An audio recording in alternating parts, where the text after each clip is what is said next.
kg ಕಬಾಬ್ಗೆ 2 kg ಚಿಕನಲ್ಲಿ 1 kg ಕಬಾಬ್ಗೆ 1 kg fry ಆಯಿತು ನೋಡಿ. ಬೇಕಾಗಿರೋ ಐಟಮ್ಗಳು ಏನು ಗೊತ್ತಾ, ಫಸ್ಟ್ ನೋಡಿ ಶುಂಠಿ ಬೆಳ್ಳುಳ್ಳಿ ಪೇಸ್ಟ್ ಹಾಕೊಂಬಿಟ್ಟು ಸ್ವಲ್ಪ 2 ಸ್ಪೂನ್ ಆಗೋಷ್ಟು 1 kgಗೆ 2 ಸ್ಪೂನ್ ಹಾಕೊಂಬಿಟ್ಟು ಇದನ್ನು ಮಿಕ್ಸ್ ಮಾಡ್ಕೊಳ್ಳಿ ಚೆನ್ನಾಗಿ.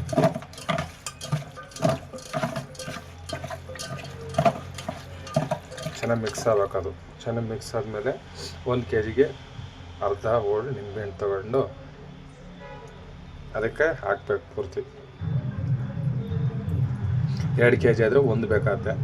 1 kg ಆಗಲ್ವಾ, 1 kgಗೆ ಆದರೆ ಅರ್ಧ ನಿಂಬೆಹಣ್ಣು ಆದರೆ ಸಾಕು, ಸೂಪರಾಗಿರುತ್ತೆ. ಈಗ ಸ್ವಲ್ಪ ಇದನ್ನು ಚೆನ್ನಾಗಿ ಮಿಕ್ಸ್ ಮಾಡ್ಕೊಳ್ಳಿ. ಈ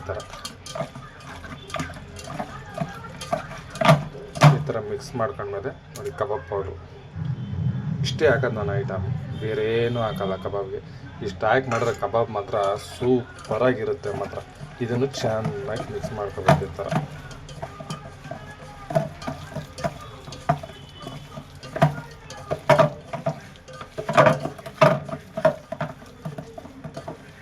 ನೋಡಿ ಈ ಥರ ಚೆನ್ನಾಗಿ ಮಿಕ್ಸ್ ಮಾಡ್ಕೋಬೇಕು. ಅದು ಇಡ್ಕೋಬೇಕು ಚೆನ್ನಾಗಿ ಚಿಕನ್ಗೆ. ಈ ಥರ ಇಡ್ಕೋಬೇಕು ಚೆನ್ನಾಗಿ ಚಿಕನ್ಗೆ.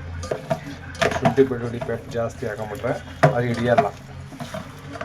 ಅದನ್ನು ಶುಂಠಿ ಬೆಳ್ಳುಳ್ಳಿ ಪೇಸ್ಟ್ ಮಾತ್ರ ನೋಡಿ ಹಾಕೋಬೇಕು.